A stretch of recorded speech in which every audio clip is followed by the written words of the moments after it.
এভাবে ছবি আঁকলে আপনার ছবি আঁকা হবে সহজ এবং সুন্দর।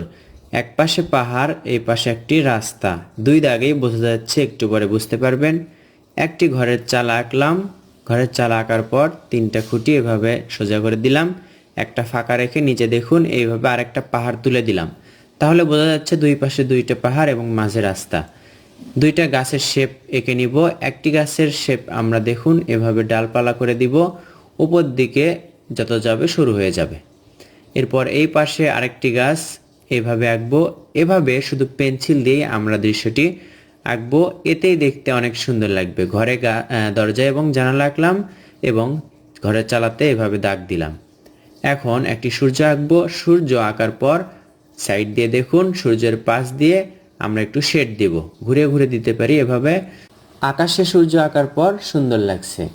এবার রাস্তার দাগ থেকে দেখুন পাহাড়ের ওপর দিকে এভাবে পেন্সিল দিয়ে দাগটা তুলে দিব। তাহলে দেখবেন পাহাড়টা উঁচু মনে হচ্ছে, রাস্তাটা নিচু মনে হচ্ছে। এভাবে দাগ থেকে হালকা করে দাগ তুলে দিলেই হয়ে যাবে সুন্দর একটি দৃশ্য। এই দৃশ্যটি সহজে আঁকলাম, পাহাড়, ঘরবাড়ি, গাছপালা এবং রাস্তার দৃশ্য। আপনি শিখতে পারলেন কিনা ভিডিওটি দেখে, বা আপনাকে শেখাতে পারলাম কিনা তা কমেন্ট করে জানাবেন। ভিডিওটি ভালো লাগলে অবশ্যই লাইক করতে ভুলবেন না।